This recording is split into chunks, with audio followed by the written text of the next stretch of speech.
Hi, welcome back. Another press match review.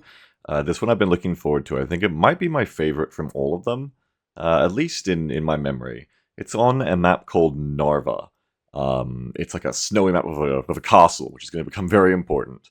Enemy forces, they have Blitzwar, who I think is who I end up 1v1ing for most of this. So they have a YouTube channel. Go and check out Blitzwar. I'll put them in the description, and you can watch the person playing against me. Tushonka here, again. Kestrel, Vulcan HG Gaming, and KY, or as I've been told in the comments of the last video, apparently it's this Cyrillic like spelling for like Cuban, apparently. So there you go. And then on my team, I have my friend Yeet Machine. There's Guastatore, who apparently it was Zetrox who got nuked with the Strikers last match, and I called them Guastatore. I'm sorry, Zetrox. I didn't know. I don't pay attention to much except for myself in these games. I'm bad. I got to get better. But I do have Zetrox as well, and then we have LDE, and of course me. I'm gonna unpause and start watching again. I think we've got the elo on our side a bit more. We have bigger numbers on my team. But it was still a pretty fun match. It wasn't a stomp or nothing. And this is a new map again, or at least to me. So I'm looking around and seeing what goes where. Well, you know, I actually remember... when I got into this map, I was getting into the idea of, like, SOF for woods. And I was looking around here like, where's the woods? Like, there's a lot of green on the map, but it's like little copses of trees. I initially panicked. I was like, where's the woods? I want to go to the woods point. Not finding it because all the points are mostly urban here. But in the end, here we go. The Eureka moment is about to happen, I think. I'm recognizing where I want to go. I'm looking at this point on the left. Oh, he's going to get back to it. Spoilers.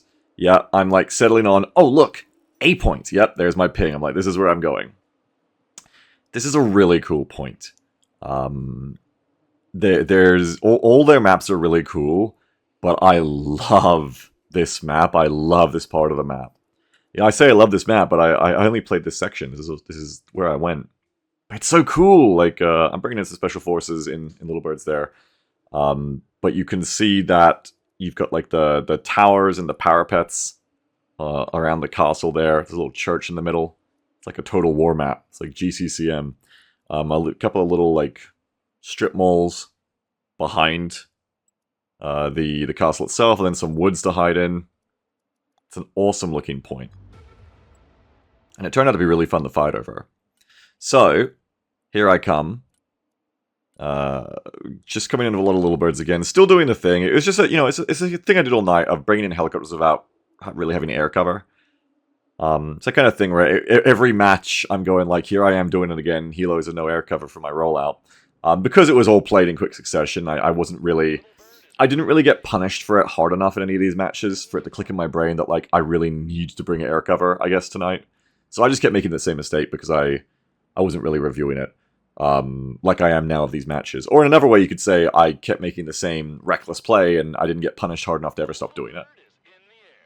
So in this case, just spending all my points really on that. I don't think I brought any... No, I didn't bring any Rangers this time. I had kind of given up on Rangers at this point. For whatever reason, I just wasn't really enjoying them. I guess because I felt like the other SOF were so much more high performance at this point. And so I'm just bringing like special tactics teams with AA, Rangers Recon... I don't think I even snuck a Delta in here yet. I think I was just bringing a lot of units. Maybe those matches, speaking of getting punished, where I didn't bring enough units to a point and got rolled over by, like, light vehicles. Maybe that left a real scar on me, because you can see how many units I'm bringing for this rollout. I'm bringing a lot of separate teams. Fortunately, a couple of them are going to get taken out, because the enemy sends some jets over here to punish. And that's 2 Little Birds down, so I lose a Rangers Recon and a Rangers Raws there who aren't going to make it. The others do drop. That's another Little Bird down. I think that one had already dropped their ST team, though. Oh, and is that team going to get their drop? Yes! Luckily for me. So, like, not ideal.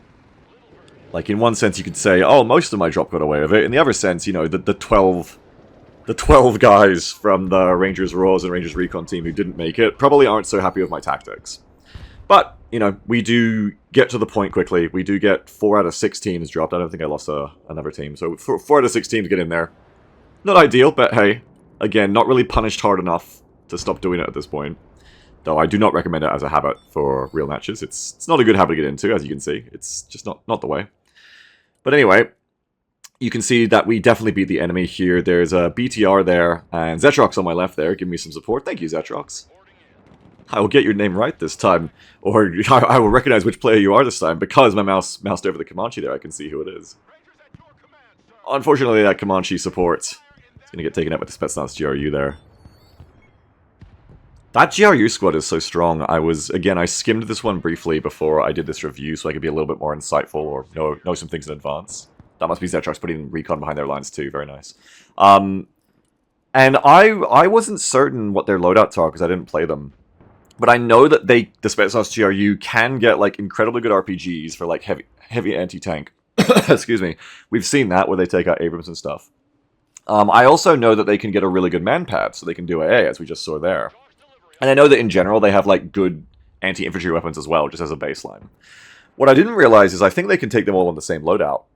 Because these Spetsnaz GRU that the enemy has against me here, they have the AA launcher, but I'm pretty sure I also see them throughout this match doing the heavy AT stuff as well. So I guess they can bring a loadout that has like good anti-infantry, good, really strong AT, and good AA all in the same loadout, which is kind of really strong. I can see why everyone was using this unit. It gave me a lot of headaches. And throughout all these matches, I think we've constantly seen the Batman unit, the Spetsnaz GRU there, always being a thorn on our sides. Very strong unit. If I was playing Russia, I definitely want to play the spec that has them. They seem very fun to use. And definitely like something that I have to watch out for whenever I see them on the map. I think by now in this match, I was starting to get the idea that they have really heavy AT. Or this may have actually been the match where I learned it, where I tried to push them with Bradleys, I think, a bit later on, and, well, things happened. Bomb run there from Russia, very thankfully does not hit anything for our team, it seems, or not much. We're doing a bit of a... Some pretty forward drops here. Silent Hawks and Black Hawks sneaking up and dropping in the crooks of the castle where we can't be seen while we're landing, which is nice. Rangers Javelin up front, also taking out a little scouting BTR there. Whether that's Zetrox or whoever else, looks like that Ghost Hawk hasn't got its drop-off, which is a shame. It's just like chilling there. Been forgotten, which is easy to do. I mean, you can see how whoever's playing that Black Hawk, it's nowhere near any of what they're focusing on now, so it's easy to see how they get distracted with that. Oh, Viper getting taken out. One-shotted. It's on the move. I should have noticed that. You see I've called it an F-35 here. And I was probably looking anywhere else, because my eyes can't look at everywhere on the screen at once. Because I'm continuing to call on the strike on that position.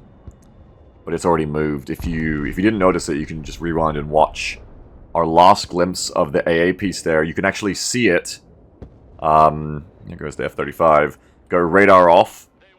And start moving. You can even see the direction it went in. So even if I wanted to continue to strike and not abort it, I could have tried to predict where it was going. Looks like the Ghost Hawk does get remembered there, and they drop off their Rangers snipers. Goes to show how much I'm like not thinking about anything but what I'm doing in all these matches that I've been uploading is I don't even really recall the Ranger snipers being back there. But it's it's on the screen, but it's only now that I am not tunnel visioning on certain parts of the screen that I can go, oh yeah, look, like there's a friendly sniper back there. Cool. Gotta be. I think playing calmer in general is good, right? Like something I'm probably gonna do is just be playing slower. Be willing to not go at not trying to force myself to play like a billion APM and just kind of go breathe. Units move slowly in this game. Take the time to look around a bit more. Try to instill calmness in myself. Hopefully that GRU is out of stinger ammo, because now that I know it as AA, it's a little bit cheeky picking up the pilot that close with the Ghost Hawk. But they must be out of AA, because they don't fire, or they're on hold fire. Typically with the manpad squads in this game, they don't bring a lot of ammo for their launchers, so they can generally only kill one helicopter on their own. 14 SPG-9s. These things are scary. You can see that the enemy is probing towards our castle hold here. Again, I think I was saying it last round, and I'll say it again here. Yeah, like, Russian players seem to love these SPG-9s. They love them, and I can actually see why. Again, when I skimmed this over before I started reviewing it again, they do a lot of damage. They're basically like an infantry team that is bringing... when you bring like a light, cheap tank in this game that has a gun that's basically just good enough for killing enemy infantry, like it's got like high explosive rounds. Just seems like a little cheap infantry team version of that, the SPG-9. It's actually very nasty. It's like HE anti-infantry rockets, but much longer range. Like a small team with like, you know, much longer range because it's a big heavy weapon. And it seems like the thing has been for Russian players, like stack them together in a big blob like that. And move them up and just like assassinate infantry units, just fuck them up real quick. That big burst damage, you know, that big alpha strike. It certainly seems to work for them. Something I'll have to watch out for when the game comes out is looking at that stack there and being like, okay, that's basically like when I do a stack of s'mores on the Marine side, right? That's like long-range HE rocket infantry. That's anti-infantry all the way, you know? I think when I see an SPG-9, I think of it like Arma, where it's like, oh, it's kind of like an outdated anti-tank weapon or something. It's like, no, that's infantry killing in this. That's here to kill your squads. I've got a stealth drone up, which is actually giving us a nice bit of recon on the left. Looks like in the back there, I probably didn't notice the snipers well enough and thought that my drone was spotting the AA. Or maybe I did realize the snipers were there and I'm just misremembering now.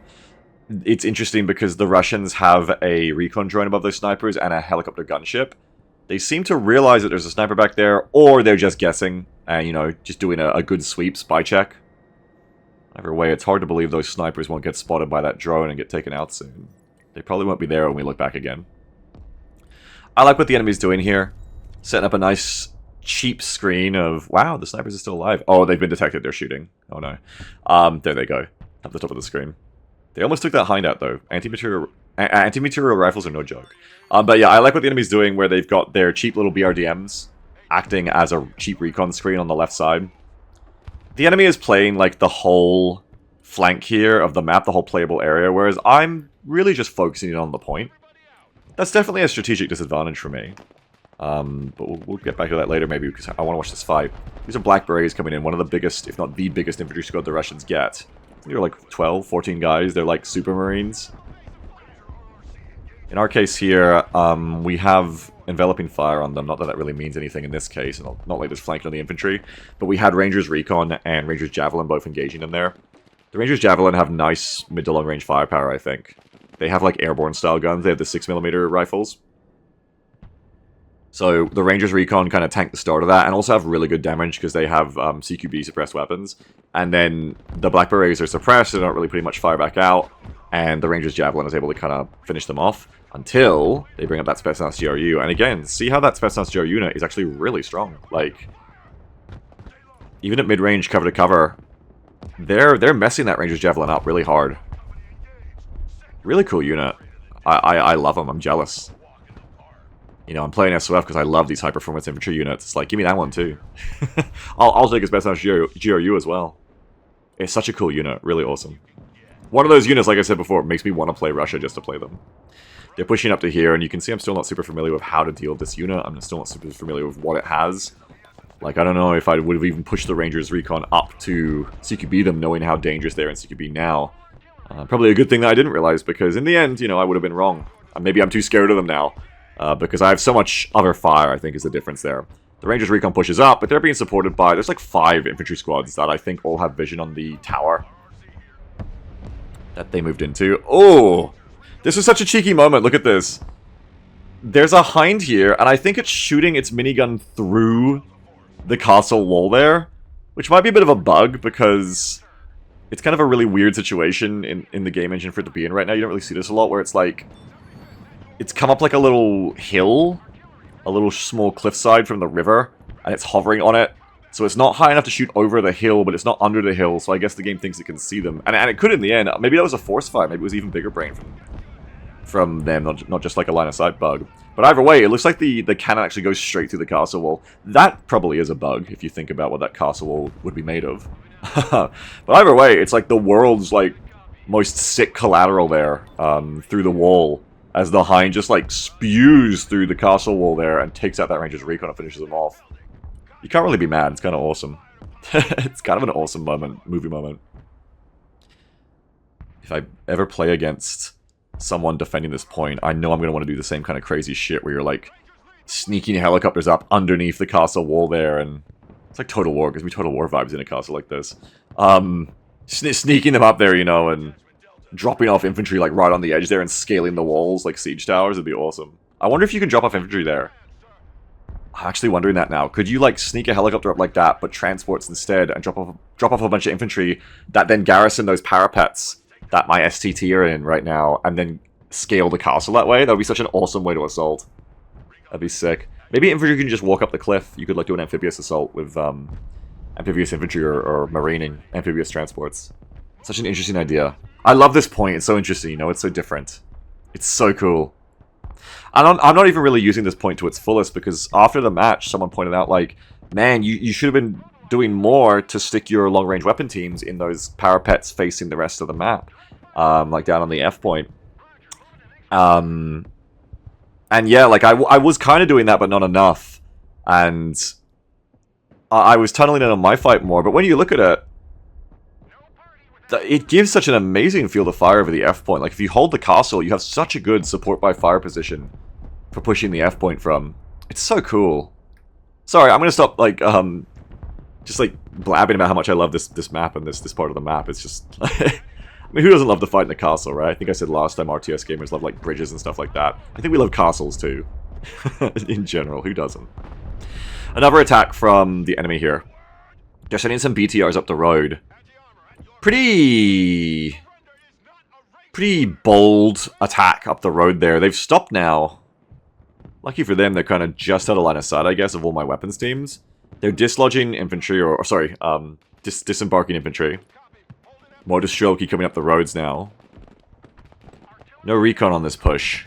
They're just getting in there. They're doing a me. They're just pushing in and see what happens. Unfortunately for them, what happens here is I'm definitely waiting for them. I'd say one of my bigger weaknesses here is how I've got all my units on the point. We talk about this, where if the enemy wants to just start blindly artillerying me, it's a pretty obvious way to do it. It's a little bit less bad here, I think, because the point is quite large. This isn't like a small cap circle. This is like an entire point cap circle. So they can't just, like, my units are still spaced out. You can see there, like, a little bombing run does still hit a bunch of them, though. Like, I'm spaced out, but there's still just so many units that you can swing a dead cat in here and hit something. I think in hindsight, I would have liked to have more of my units outside the cap zone to the rear, down the hill to the bottom left of the screen right now. Just being there on reserve. I'm always worried that my units will be too far away to be useful then, I guess, but that's just a paranoid fear I think you can see. Like, they would have enough time to get into the fight. And if not, keep transports with them. No, you bring them in some wheeled transports instead, perhaps. We fired off the enemy's attack there. They don't fully commit to a decisive engagement there. They're like, no, this isn't going well, let's back off. I've got my artillery providing support from pretty far behind my lines as well. And speaking of bringing things in, I'm bringing in a bunch of little ambulances here and a couple of Bradley CFEs. These are the recon Bradleys, just to remind you. The ones with stealth and optics. I'm just parking them in these woods. And providing a little bit more flank security, I suppose. Speaking of flank security, I have a Cav Scouts over here, which was meant to mirror the enemy's BRDM line and watch what comes through the left. I mean, they do accomplish that job. Unfortunately, though, that BRDM, I think, gets in too close to be Javelin. The Javelin has quite a minimum range in this. Quite a minimum range, as you can see, and the BRDM just thunder runs it. Hell yeah, right? Broken Arrow battlefield moment. BRDM crew is like, oh, there's a Javelin team watching us? Fuck it, watch this. Hold my vodka. And it's a nice little probe from them. Takes up my cavalry scout, which gives me a problem to fix on my left side now, because I don't want to let them, as we were talking about before, the strategic implications of me being all tunneled in on the point while they're playing the wider flank around me is going to allow them to envelop me. If I'm not careful, it lets them put recon on my reinforcement line, it lets them cut off my reinforcement line and ambush it very easily, lets them do any kind of helicopter stuff they want on my flank. So it's not good play for me to leave that flank open for them, which is why I had the Cav Scouts there. But they're making better use of that side right now. That said, I'm castling up, though. I am still holding the castle very strong as we go into the second phase now. We're tied with points. Another battlefield moment. Comanche. Woo! Doesn't get a Hellfire off. And it's lucky then that that BRDM was so low already from the Cav Scouts, because if it hadn't been, that Comanche would have lost. I love the sound of that Comanche gun. It's so mean, but not doing enough damage there to take that thing out quickly. That would have been the world's most valuable BRDM, the best trade ever. If it had just got like another half a second of shooting, it would have beat that Comanche too. As always, don't bring your helicopters in that close. Whoopsie whoopsie. I barely get away with it there. Another attack, meanwhile, from the enemy. They're bringing in SPGs again on those Jeeps now, those UAZs. Scary, scary things, now that I think of it. Those things are basically, like, the cheapest possible light tank fire support, right? Ooh! Artillery comes in at just the right time, hits some clustered infantry that are a bit wounded. Finishes them off. I'm bringing in more supplies and stuff. I need to get my artillery going here. They're making a proper push for this point now, right? But I've got infantry in the woods waiting for them. These two tanks are like the flashpoint here, the big thing to focus on. I've got two Rangers Royals in the woods. They're already quite hurt. But those things, those teams are no slouches. This team only has one guy left now, so they're going to retreat. But I think the other team still has 2 to 3 launchers left. And they put out such a good rate of fire here. They fuck these tanks up. Even though they don't fully finish them off on their own, the Bradley comes in and mops up. Oh, and the SPG snipes the retreating Rangers Rolls. Fuck those things! I hate SPGs. Even though it's left to the Bradley to mop up there, the Rangers Rolls, you'll notice both those tanks had like every malfunction in the game on them. Because close range AT like that isn't guided long range ATGMs, they inflict malfunctions every time they hit. So those things were crippled, they were fucked up. Same time though, a little combined arms push from the enemy here. A Spetsnaz GRU moves in with a Black Beret. And these units are no slouches in anti-infantry. They're messing me up at this medium range. I think Delta would beat them at close range, but here with these, like, streets between the buildings, it definitely favors them a bit more, especially in how I'm playing. And then the artillery came in, you saw, and hit my, like, resupply point there where all my infantry are going to. Really big mistake in hindsight to not be spreading my wounded units out. Like, I have 3 supply dumps nearby. I should have definitely spread the units out. But I guess in my head I was just being like, oh, quick, get them resupplied over here. You know, where I can get them back into the buildings after for the infantry fight. But in hindsight, I really should have spread them out. Spetsnaz GRU there with their man-pad is stopping the Comanche from providing effective fire support. Really flexible unit for the Russians. Again, such a star unit. I really like it. Black Berets are pushing me. Probably a bridge too far for them. If I'd left Delta there, I think Delta might have beaten them because they were both suppressed. And, like, it's a nice little attack from the enemy here. Like, they're making ground. They've pushed me back to holding just the rear of the line, or the rear of the cap circle here. That said, I'm holding on just because I had such deep reserves. I had so many units here, and in one case that's been bad. Ooh! How is that CFE alive? In one case that's been bad because I've been a bit more vulnerable to being artillery, as we've seen a couple of times. Those are Tulpans back there, I think. 240mm mortars. I believe that's what they are, and they are wrecking me. Those are perfect for anti-infantry. Look at the damage. Big HE. So in one sense, I'm more vulnerable because I've had so many units on the point, and if I spread my units out, my reserves out more, it probably would have been better. That said, those deep reserves have allowed me to hold on here, maybe not in a super cost-effective way, to how much damage these 2 enemy Russian infantry squads have been doing to me, but hold on nonetheless. And I'm also bringing in more reinforcements at this time. I've got armored reinforcements coming in the form of a SEP V3 trophy Abrams of all the fixins, all the luxury, APS systems and everything. But I am still losing units. I'm a little bit distracted now because I'm coming back here with this Comanche trying to stop this BRDM from the enemy from flanking my artillery and this reinforcement route. I think that little moment there goes to show how effective it is to fuck with your opponent's, like, mental focus. Because right now, for those past 20 seconds, there's a lot of stuff I need to be resupplying on the front line here. But I'm spending 15 to 20 seconds watching a BRDM instead. Even if that BRDM accomplishes nothing materially, it has accomplished distracting me there, and that might have been a real bad time, you know, if something else had exploited me there, if some more artillery had taken out some units that weren't being babysit enough. Distracting your opponent, always good. And in this case, you can actually see there, yeah, the Spetsnaz GRU are doing a really nice job of hiding. Oh, they get taken out by another unit that can see them, or... No, I think... No, it was that SCT team to the right, I think, hit them. I was going to say, I'm not sure if the Abrams shot through the wall like the Hind did before. Kind of a clever way to hide that unit, though. I like that. Where they went into the building and then went behind it like a little gateway that the tank couldn't follow them through to the other side of the river. Or the other side of the embankment there. This side, I should say. Nice play, but they don't quite get away with it because my ally helps out with the STT on the right. Now, at this point, I need more reinforcements. Not even thinking about the grander strategic, you know, flaws of what I'm doing here, of being all clustered up on one point. We've already discussed that. Just for what I'm doing here, just, you know, very stubbornly holding this point, I do need to get more reinforcements in. I wouldn't say that I'm, like, in much danger here. I think I've got a good amount of force. My defense isn't strong if I was pushed again as strongly as before, perhaps. But it's important to remember momentum. The enemy is not God. The enemy is not perfect. They do not have unlimited resources. And the enemy just lost a lot in that attack.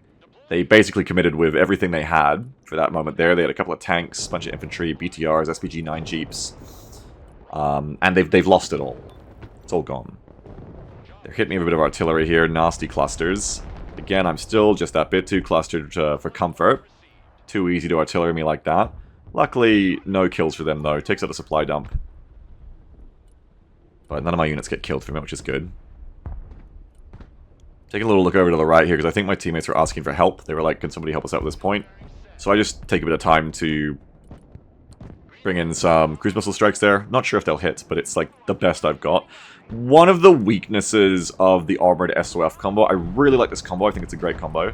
But one of the weaknesses is, I don't really like the air tab. You don't get a lot of points for the air tab, because Armored has nothing for that. And you also don't get dumb bombs, because SOF is bringing the air, and SOF is all about precision bombs. I don't think you get any dumb bombs. You get the B2. The B2 bomber is the only dumb bombs you can bring. Which I didn't even have in this configuration of the deck.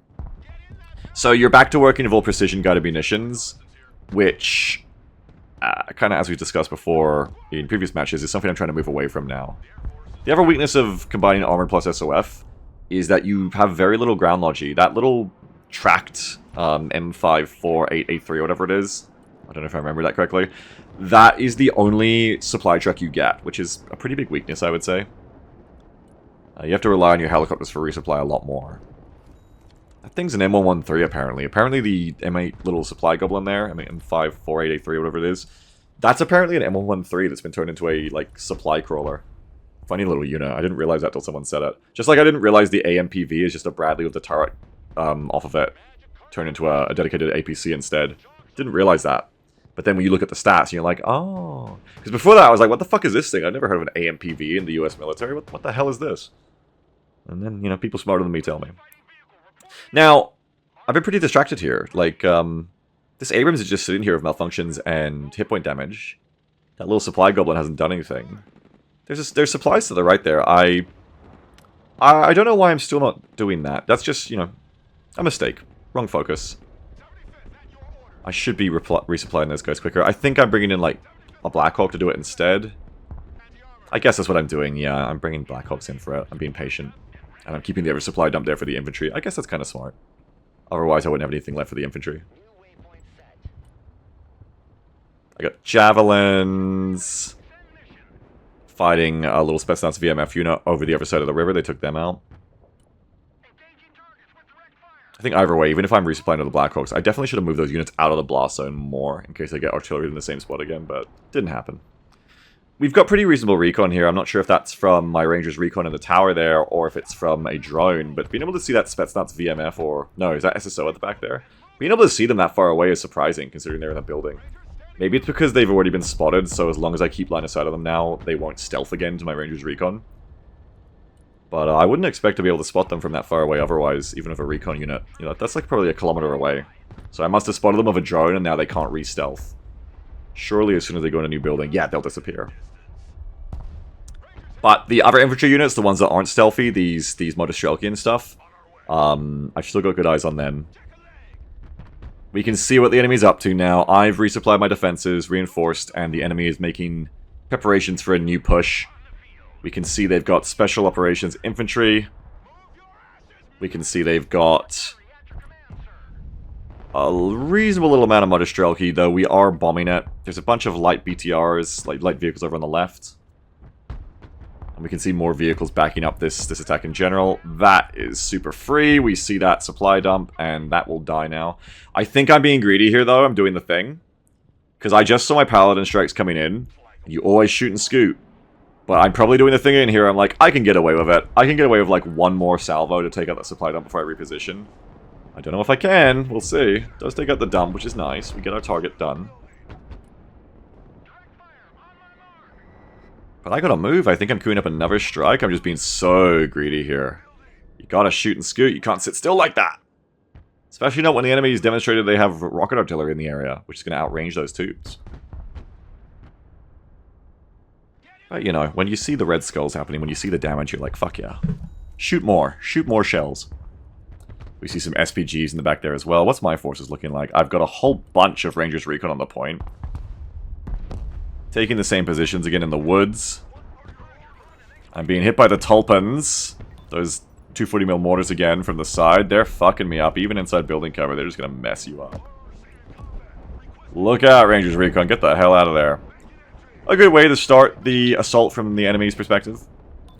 Hit those suspected positions of artillery, or known positions of artillery. My goal here as a defender is really, I just got to be so paranoid about clustering up. I've got to die slowly. On the defense, you've got to make the enemy pay, not just in blood, but in time. Because time is more time for me to react, bring in more reinforcements, call in strikes. Enemy's got a Spetsnaz SSO, I believe that's SSO. By the icon. They're the ones with the thermobaric launcher, I think. They're trying to bring in some BTRs for like a little amphibious flank, too, down the river. Ranger's Javelin can start hitting that. I'm not sure if they'll be able to kill it. Okay, they can get that one. That's nice. So they can kill one and I pull them out, I guess, because they smoke. I go to resupply before I get artillery. There's me barely being out of the way of that rocket barrage. I think that was the Paladins just having scooted out of the way, so they only get caught on the edge of the rocket strike. If I had not scooted that little bit, I would have lost all of them right there, I think. Scoot further is the lesson there. Cluster munitions are big. To an extent, I'm working with what I've got there in a position I've chosen for the artillery. I don't want the artillery on this side of the embankment we're looking at now, because it'll be easily flanked by the enemy's BRDM probes and stuff, and helicopters. But where I've positioned my artillery, there isn't a lot of room to move around, I guess, so I'm doing what I can. The CFE is doing really well here. It's taking on the enemy ATGM team, and it's using its laser APS. Sorry, it's not laser. Sorry. That one commenter is going to cry again. So sorry. I didn't mean to upset you. I'm so sorry. I've just made someone cry tears. They're like, please don't call it laser. It's not laser. Why do you think that? I'm sorry, bro. No, the APS system there does manage to stop the missiles, and that CFE is able to basically defeat that ATGM team in that combat. Does get messed up by the cluster artillery now. I'd say the enemy's using that rocket artillery pretty well. GRU being an AA unit catches me off guard again. I'm still not used to it. I've seen it happen in this match, but I think I'm still just not thinking of them as that unit that is Manpad. So I bring in the Ghost Hawk there. Too close. I lose a couple of my infantry reinforcements, which would have been really useful here. Also, I think even if I realized they were AA at the time, even if I did realize that by now, I probably didn't realize they were up that close. Still a pretty ballsy drop, which just would have been fine if I dropped it down slope a bit. Would have been just fine. Sometimes that extra 300 meters with a helicopter transport, or just helicopters in general, is all it takes to get them killed versus them being effective. GRU, I think this is actually the moment where I was like, oh, GRU is heavy AT. Like, I think this is where I was finally paying attention to it. There's nothing else going on, and I'm just like, oh, the Batman unit is, like, capable of basically two-shotting my Bradley, I see. And it's a nice move from them because, look, they flank. They get me an enfilade with the Spetsnaz GRU on the right side. They've been, like, just following the parapets all the way around. And they put me in, like, this L-shaped attack. Really nice from them. I like that move. Looks very good. Very clean. Textbook. But, to their weakness, they're making another nice little push here. But to their weakness, they have two units that are inside that church, and clustered up like that means I can just bring in my artillery on them, take them out. If my artillery had been taken out by that cluster strike from the enemy before, that would have been a different little story there, I think. But even so, yeah, I'm danger closing my own units of artillery now and pulling that SCT out so they don't get hit by the artillery. I'm pushing up a Ranger's Roars! Man, what am I doing? Yeah, I think I just realized. I'm like, no, that's a Roars. What the fuck? Don't go there. Even so, though, this attack isn't pushing me nearly as much as the last one. You can see I still hold, if we look at the zone as a pie, I still hold most of it. Even though, once again, they're doing a good job making that, just repeating the same push of Spetsnaz GRU plus Black Berets and, you know, SSO or whatever.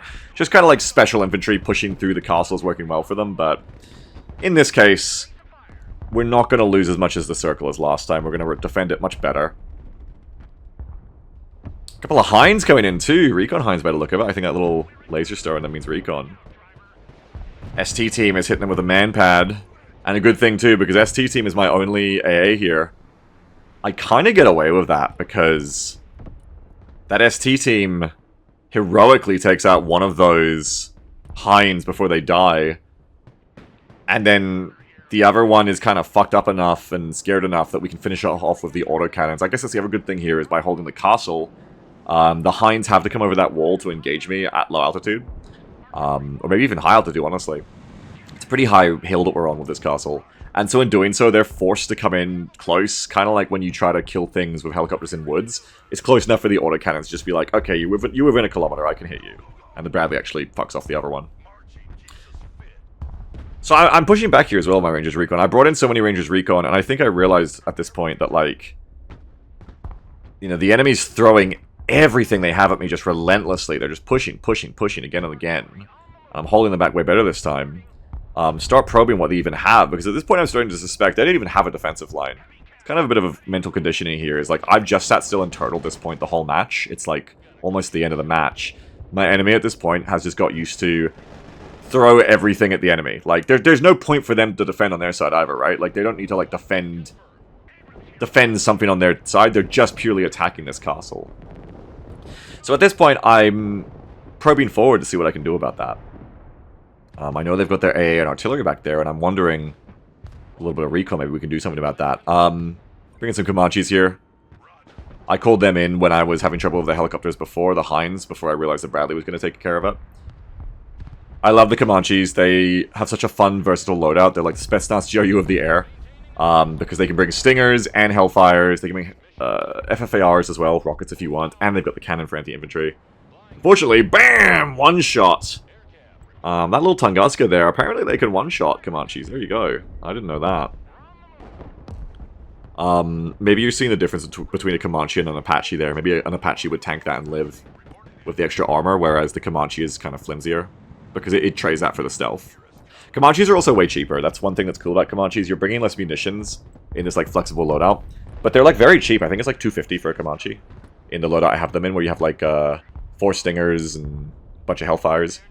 They're very, very cheap for what they are. They're pretty damn cool. I like them. I'm still not really good at helicopters. People ask in the comments, like, you never use your helicopters, you know, why do you have your helicopters?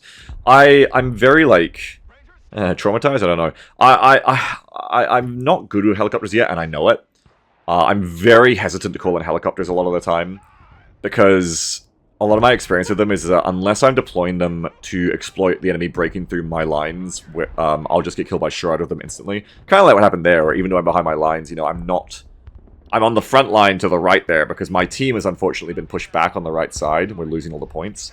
And so, you know, you get... Helicopters kind of react kind of slowly in movement. So you just, like, make one wrong move of a helicopter, and you fly into shroud range, and you're pretty fucked. At least with my experience of helicopters.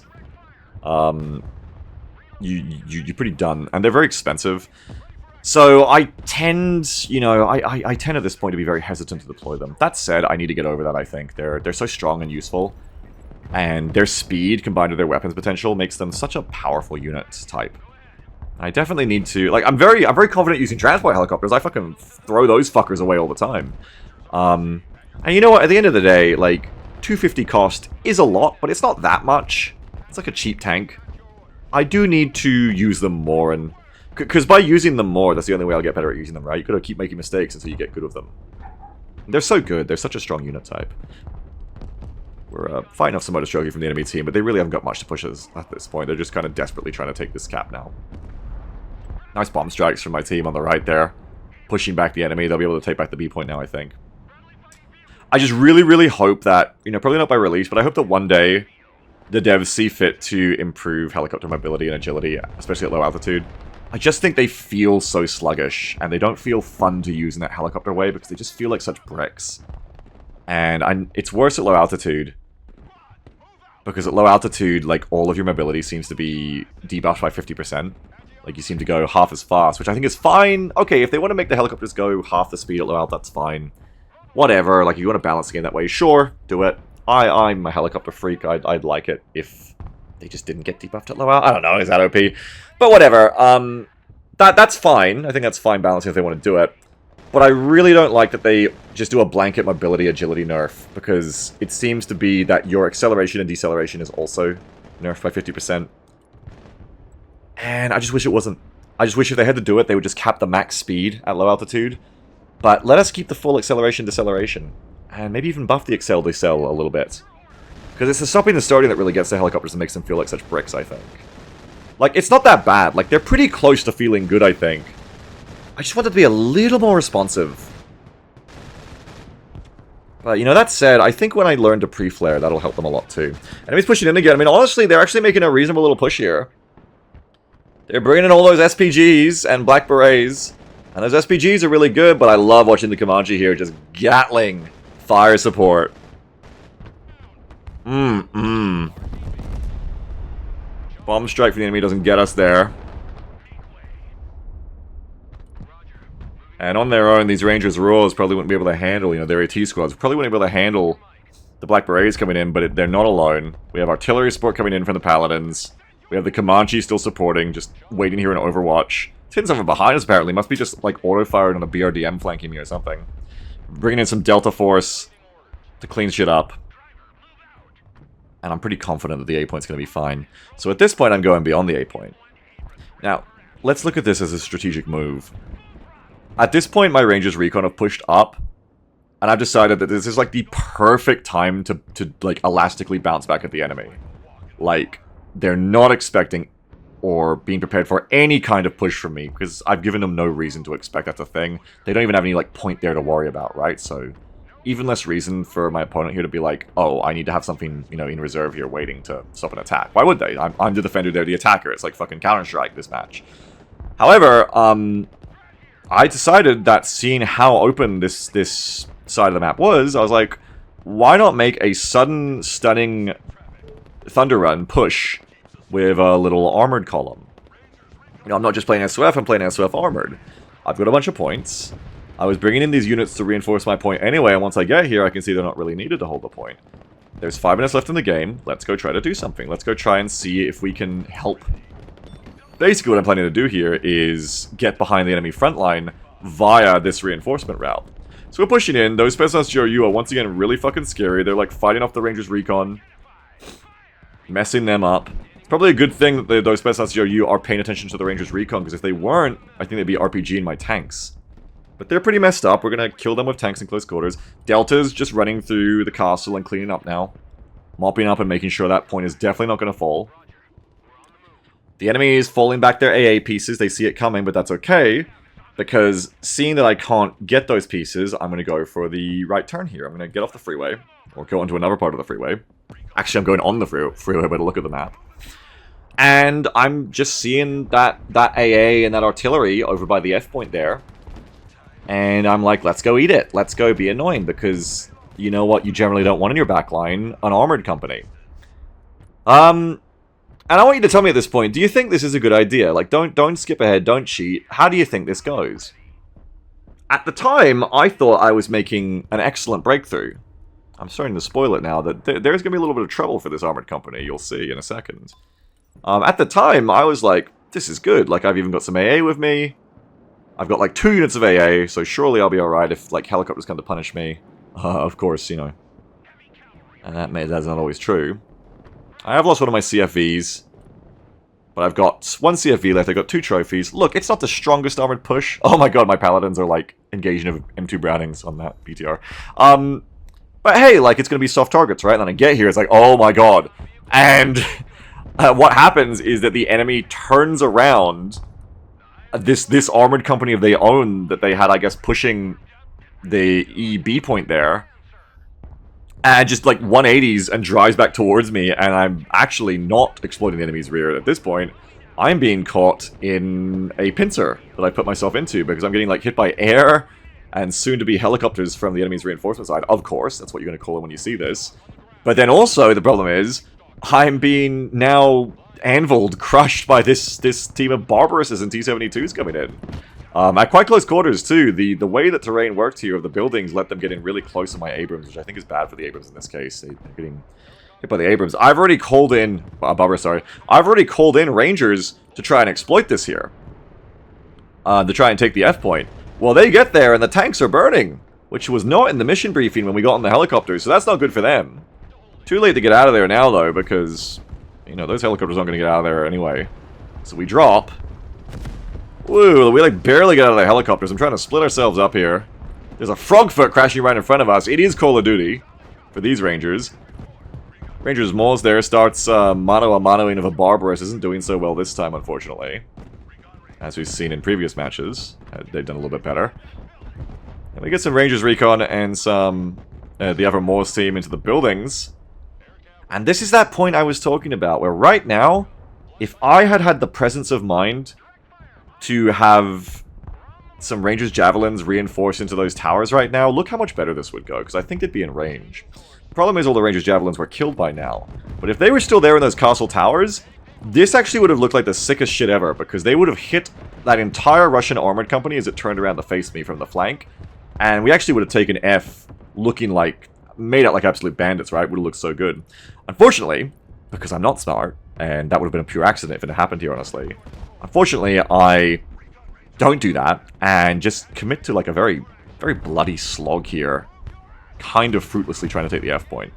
And if you watch the destruction score, I think I fed a good 1k by now, losing all that armor. Because I lost two fully done up trophies. So a bit more than 1k. So I nearly could have cost us this game, if you look at it. Like maybe I've taken pressure off the front line, maybe they would have taken one of our caps if I hadn't, I don't know. But all I can tell you is what I do know is that destruction score went up. Not just from me, but a good chunk from me, and it only would have taken them getting to another objective take here to actually turn us around and barely win by 1 point. So, something to watch out for in matches. You've got to be careful when you do these big, ballsy moves that you're not actually feeding like crazy. It's a bit like, you get yelled at by your team. It's a bit like Dota or League like that, right? Like, don't feed the enemy. Stop giving them gold. So in the end, the Rangers do not manage to take the F point. We certainly give them something to think about, but not a great time. Really, as well, if my infantry had got there a little bit earlier too, and the Rangers were also been there fighting with the Abrams, might have gone better as well. But that just shows you, timing. The enemy certainly isn't thinking about taking the castle point anymore. I'm looking for the positives of this little attack. And if there'd been another minute left in the match, you can see my teammates are pushing up now, and we probably would have taken the F point, but as it is, with 20 seconds left, I think I'm just lucky and happy that I didn't throw. Because if I'd thrown this match off a move I could so clearly say was my fault, I would feel really bad. Luckily, I can tell you, they don't quite get the advantage needed here to get any more destruction points, or they're like 1k off that, and they don't have any flags. And we're able to win that. It doesn't look as close as it is there, 12-7. But, yeah, definitely a little bit close there. Definitely a little bit close. I think. Could have been close in the end. Anyway, that's the match. I think that little armored breakthrough at the end there, it definitely goes to show that, especially because they could see it coming for so long, that's not always going to go well. It's a very bold move, let's put it that way. No matter how it turns out, it is a bold move. And especially now that I've invested so much more money into these tanks, they're like double the price of the ones I was using before, almost. I have to remember that I am potentially throwing away a lot of score when I send those in. That said, do I regret doing it? No, it was kind of fun. It didn't end up throwing the match in the end, and it lets you learn things, right? It's something I'll think about. Same with like not having the javelins there, and as someone pointed out afterwards in the castle. It's not the thing that in the middle of a match like that, playing that map for the first time, oh god, that jet, that I'm going to go like, oh, javelins there. Not yet. I should really train myself to think more like that. Think in that Milsim way, right? But at the time, just playing Broken Arrow, the video game, in a match there, I'm just kind of more going like, oh, push units. But now that I've seen that and someone said it to me and I've thought about it, now every time I play that map, I guarantee you I'll always be thinking, well, I'd like to guarantee, I'll always be thinking, oh, that's the really good Overwatch position. I should garrison long-range units there, Again, I think pulling from that thing I said last match, it's something that I should think about more and more, is I should give in to my nerdiness and really try to think about this game in the same way I think about Arma. Because I'm not saying I'm like the greatest military commander ever, but Arma is a thing I have a lot of experience in already. And what I'm talking about in that last match is, or this match I mean, I didn't recognize the value of putting javelins in those towers as a strategic focus for me until it was pointed out to me, because I wasn't thinking about it in that way. I was too busy tunneling everything else. and I had to experience it in Broken Arrow to think of it as a Broken Arrow moment of that map, that is a strong position. Obviously, if I just like stopped and thought for a while, also I would notice that, but you know, tunnel vision. I'm trying to look for tricks to get past my tunnel visioning, because I'm always going to tunnel. That's just going to be the way. In one way or another, I'm always going to tunnel. So it's good to think of ways to work around my natural habit to do that. And so if I approach this game more from a Milsim mindset, I'm probably more likely to look at that castle and go, okay, read it out to myself. What is that place? Well, it's a fortified position with, you know, good firing lines or across the river over that wide field, or, you know, the woods over that other strategic location, let's say, the other point. And the towers of the castle provide excellent positions to provide what's it called? Not just Overwatch, but yes, Overwatch positions. What's the word? Fire maneuvement. Just fire positions. If I ever want to push on that place. If I say something like that to myself at the start of the match, you know, I probably tricked myself without having to change who I am as a person. Probably tricked myself to go, hey, those towers are really good positions that I should focus on. Not just like, oh, that's neat, but like, actually, I should focus on that. That's a strategic objective for me this match, is to keep those towers garrisoned, or be ready to garrison them at a moment's notice with really like long-ranged units, with guided weapons, or long-range weapons. In the same way, if I think more like a fucking Milsim nerd, which I say with love to anyone who feels targeted out there, I'm targeting myself, because again, I spent a lot of time in that. I might go ahead and when I make that armored push around the back to breakthrough, I might say, okay, I'm committing to, you gotta use the fucking words, right? It tricks your brain into doing it. You gotta code switch yourself into it. I'm making this armored breakthrough, but what kind of forces? What is the enemy force? Fucking enemy order of battle, or whatever the fuck you call it when you're doing an armor briefing. What are the expected enemy forces, expected enemy resistance before we embark on this mission? It's kind of like if you play World in Conflict. It's like, imagine all the great cutscenes a single-player campaign has, where it's like, I can't remember all their names, I just remember Bannon and Parker. And isn't it Sawyer is the colonel? I can't remember all their names, and the other guy is the infantry commander. Just imagine them all huddling around and like talking right before they go and do the thing next second after the cutscene ends. It's kind of like what I should do whenever I make a big move like that, right? Like when I've got all my tanks, and I'm deciding to go down the road and do this breakthrough.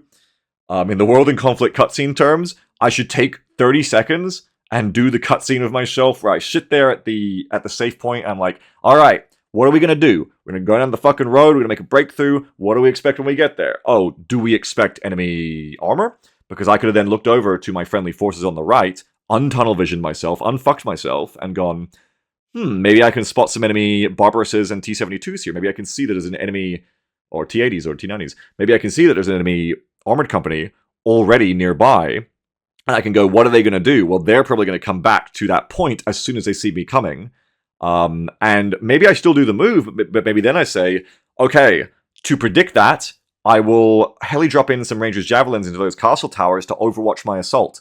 Or I will communicate with my teammates and I will say, hey, I'm about to pull that Russian armored company, most likely off the front when they react to my breakthrough. You should get ready with your transports and your fast movements, fast units like vehicles, to push up and exploit that, come in behind them and hit them in the arse, and we'll all hit them together. And like a little bit of thought like that does so much in this game. I think that's one of the big things that I've got to get around, is I'm so constantly tunneling in this game, being like, I can't waste a second, can't just sit there, gotta move, gotta resupply, I'm always busy, there's always something to do. But just if I can find the time or trick myself into just taking 30 seconds to a minute before I make major moves like that, yeah, I'm losing a minute of not doing anything, sure, but I can also make my moves so much more efficient by using my fucking brain. And it's a bit of a thinking person's RTS. I love that about this game. It's kind of like Tarkov, where I think people say that Tarkov is more of a thinker's shooter as well. It's not purely about twitch aim. Twitch aim is very good, and when I say twitch aim, I mean like being very cracked out, like being a very, you know, like an 18-year-old on energy drinks kind of like pro gamer CS player kind of aim, right? Esport aim is great in Tarkov, it's great in any shooter, but what matters more in Tarkov is typically how you play the firefights, how you engage, your positioning that you enter the fight in, your positioning throughout the fight, not staying in one place, moving around, being smart. having experience, because smartness isn't just knowing what to do or thinking your way through something, it's also having the experience to do it quickly. Same in a Tarkov fight. You don't really want to be just sitting there thinking, what do I do next? You want to kind of have thought about it before and be like, okay, I need to move because here comes the grenade. Grenade hits, you've run already, you're like, good, I need to keep flanking. I'll do a couple of pot shots, I'll keep moving, da-da-da-da. I think Broken Arrow is similar, where it's not a StarCraft. It's not this kind of RTS game where the end of the world is floating your resources and, being idle for a second. Obviously, that still is important. You don't want to be idle. But I think if you compare that to a game like StarCraft 2 especially, if I think about it, I think that's more like an RTS where it's more of a sport, more of a muscle mechanic sport. Not to say it's not a smart man's game or a smart person's game. Of course not.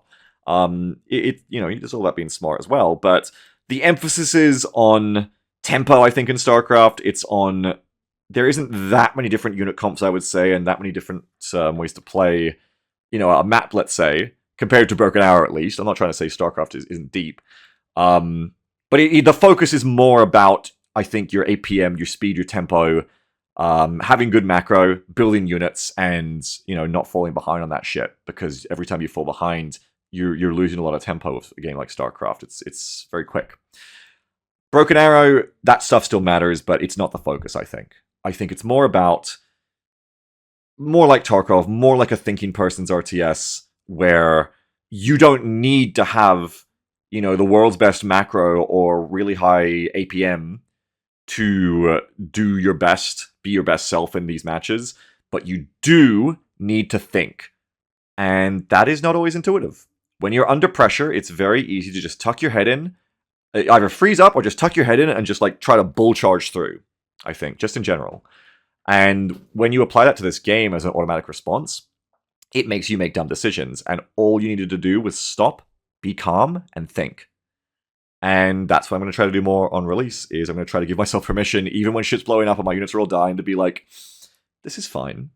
And just be slow. Just maybe even click slow, move the camera slowly. Think about things.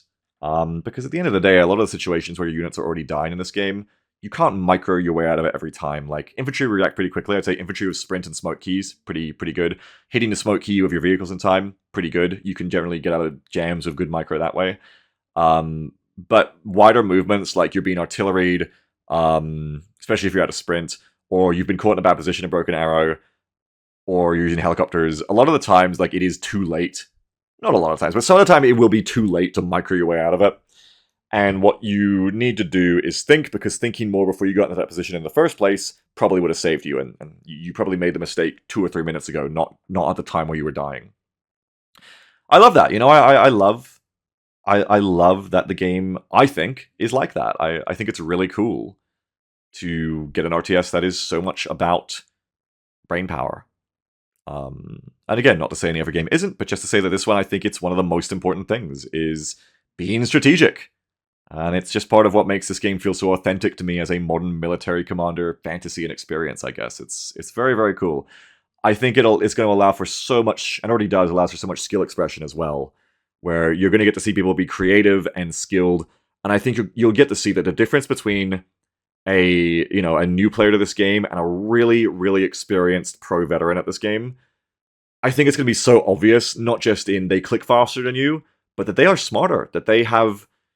Smarter doesn't just mean you're born different, I don't mean that, but they have gone through a lot of matches, they've paid in blood, and they've put in the blood, sweat, and tears and the effort into actually improving themselves and analyzing their play and the enemy's play. And they have drilled themselves into a commander who is very fucking calm, decisive, and effective. I think it's so cool that is who I think will become the top tier of this game. I love it. I don't know if that'll be me, but I'm certainly going to try. I enjoy trying. So, a lot of effort from me coming up when this game comes out to try and be as good as I can. Whether or not that's the top level of players or not, I think I'll enjoy myself either way. But yeah, I really like this match. The terrain is just so interesting. I like getting to play some more SOF. I think SOF Armored is a really fun combo. And as long as you don't mind those downsides of your ground logistics not being so hot and your air tab being a little bit under exciting for how limited it can be compared to Airborne plus SOF, then it's fine, because the armored muscle that you get, it's such a perfect combo of SOF. Having the Abrams and the Bradleys and the APCs you can put your SOF in is so good. Because I do keep seeing some comments from at least one or two people who are like, oh, it's SOF infantry, it should be in the back line, which I've been meaning to reply to. But one thing I want to say is that, yes and no, like, that's what I mean. Sometimes the milsim nerdery can lead you down a non-intuitive, or it can lead you down a path that seems realistic but actually doesn't apply to the game as much. And maybe I'm wrong here, but I do think that just because the spec says SOF doesn't mean that they just have to do behind-the-line stuff. I think it's a bit of a trap. Because behind-the-line stuff can be good, but you can also just end up doing nothing. Like, you can also end up just being totally ineffective and just wasting your time and being like a burden on your team. It really depends what you're doing, and I think you've got to be a bit of a better player to pull that off without wasting everyone's time. But one thing that SOF infantry is very good at is being high performance. It's not just that they need the flank, because they're not even really that expensive. Like, Delta is 100 points. Like, that's almost a Marine squad. But Delta will fuck shit up. Like, Marines will too, but Delta will just fucking eat enemy infantry. Rangers Maws is like, what, 75 and then 90 with the upgrade? None of the SOF squads are actually that much more expensive than their peers in other decks or in other specs in the US Armory, I think. They're just very specialized. Like, they are defined to me, most of them, or at least the way I load them out, by being squads that min-max for one particular mission. Delta eats infantry, can't really do anything else. And they really only eat infantry at close quarters. Like, at mid-range, like we saw in this fight against the Black Berets and the Spetsnaz GRU, they're not even that amazing. But they eat at close range. They're a melee unit. Imagine they have fucking knives. That's what they do. They just cut you up with chainsaws. And you have like Rangers Maws, which is just like pretty much a pure AT unit, right? As much as you can get. These units are so specialized at what they do in that sense. But then you have other units like Rangers Recon, which, it is a recon unit, and sure, it's special operations. But like, especially, even looking in the real life analog, Rangers are not like, they're no fucking slouches. Like, they are combat troops. They're here to fuck shit up. And Rangers Recon is definitely no exception. I think they're my favorite infantry squad because of how much they can do. You have the tandem AT4s, so you can fuck shit up, even better than the regular Rangers of a Maws, where you only have one launcher. Because the Rangers Recon has multiple AT4s, they can ripple fire, just fuck up a tank. They can fuck up vehicles pretty nicely. They have such good close-range killing power of their suppressed weapons. And they have the stealth and optics. And they're still pretty cheap. They're like 75 points. Please don't say this too loud to the devs. I don't want my precious babies nerfed. But I think Rangers Recon are really fucking cost-effective for what you get for them. They're so good. And I think that's part of what makes them good, though. Like, I think if they were like 100 cost, I would think twice about using them as much. But at 70, I think they're 75. I want to say they're really cheap. They're like the jewel of the SOF spec for me because they are so good for the cost. They are so good for the cost. And I love that about them. They're fucking great. Anyway, that's enough talking from me because there's always so much you could say about these matches. But I try not to sit here for much longer than like 5 or 10 minutes because I don't want to go on forever and make it a podcast. But that said, I will always miss things. And that is part of the reason I love reading your comments because all of you in the comments give me things to think about as well that I didn't spend the time here to seek through and think of, or I might have never thought of. So I really appreciate reading all your comments because this is like the one last thing I'll say, and one thing that's definitely going to help me on release is privilege as a streamer and as a YouTuber is you get all this feedback that really can help you if you can take it the right way and if people aren't being toxic about it. Like I mentioned the thing in the match where I was blind. The blind one with the blind thumbnail, I was like, I got a bit distracted by the backseating. And someone left a comment being like, oh, I think I was one of the backseaters, sorry, bro. And I'm meaning to reply to all my comments, I do it in waves. But I'm meaning to reply to that person and say, no, like, you're fine. Because for one, I invited it at the time. If I said, don't backseat me and you backseat, then okay, that's different. But I invited it at the time. It was all me. And overall, I love it. Every game I've ever played, not just Broken Arrow, it's fucking lucky. A lot of games I've learned, like Total War or Tarkov, I got into them because people in the chat who know the game better can be like, give me tutorials as I'm playing. And so I just wanted to say I love reading all your comments because when you guys and girls, you MBs, you gits, when you give me your feedback, it's really useful for me. And I look forward to it a lot when I'm able to play again soon because then I'll actually be able to iterate on it immediately. I'll be able to show a match, and those will be like up-to-date mistakes I'm still making. Someone can say, hey, you're doing this, that's bad, I wouldn't do that myself. And I can go, yeah. And I can go in, play another Broken Arrow match right after I read that, and be like, let's try that. Can't wait. So I just want to say thanks. Thanks for watching, thanks for enjoying, and thanks for leaving your thoughts. I really do appreciate reading them. It's cool. I really like it. It feels good. Hope you're still enjoying these. We've got a few more to go, but we are getting towards the end of these now. We have one more SOF and Armored coming up after this one, where we're going to go back to Sawalki, and I play with Vulcan. And then after that, I think I felt satiated enough on SOF, and I played a couple of Striker games again, trying to get a little bit of experience with them in before the matches ended. So I think we have like 3 more matches left. It's not enough, I know, but we're almost there, and you won't need me to upload these as much once you can play the game yourself, but hopefully some of you enjoyed enough to keep coming back, because I do appreciate having you here. But there's nothing else to say, I think. That's it. Looking forward to the next match. Really enjoyed this one. Love this map. Dev, thank you so much. The fucking castle with the bridge and the river. I love it. I want to live there. It's so good. I think every time I play this map, I'll go there. It's too good. And yeah, oh, and don't forget, like I said at the start, if you want to see the other perspective of this match, Blitz-War. I'll try to link their perspective in the description. And I need to watch it myself. I haven't watched it yet, but I bet there's a lot I could learn from watching the enemy's perspective. Another reason I can't wait for replays for this game is a lot of this game, as someone in the comments said, someone said this game is like an information game. It's about bluffing. And that's very true. And I think it'll be great when you have replays to very easily be able to go in after a match and be like, oh, they didn't have what I thought they had here, or their line was very weak. I could have broken through it at any time here. It's very interesting to see what your opponent was up to, have the perfect info of the map and all the units, and be like, oh, okay, I should have done this and that, and they didn't have as much as I thought, or they had more than I thought. Because it's one thing to kind of know vaguely that the enemy will never have as much as you think they do, but it's another to develop a literal like game sense for it. It's when you develop that second sense for games like these, that's when you can start getting really scarily good. And replays, I think, will help a lot with that. So, looking forward to it. I don't think replays are coming on release, but hopefully soon after, they said. So, anyway, I'm going to go. Look forward to seeing you in the next video. Hope you enjoyed this one. Love SOF. Thanks again to Growlcore for my outfits, by the way. I've got one outfit for every US spec on release now, and I look forward to using them all based on what I'm playing. This is my armored. I'm armored, plus my little baby Kuma here is SOF, so I like showing it like that. Thank you again, Growlcore, for making these lovely little outfits. And catch you all next time. See you in the next match. Bye, everyone. Have a good one.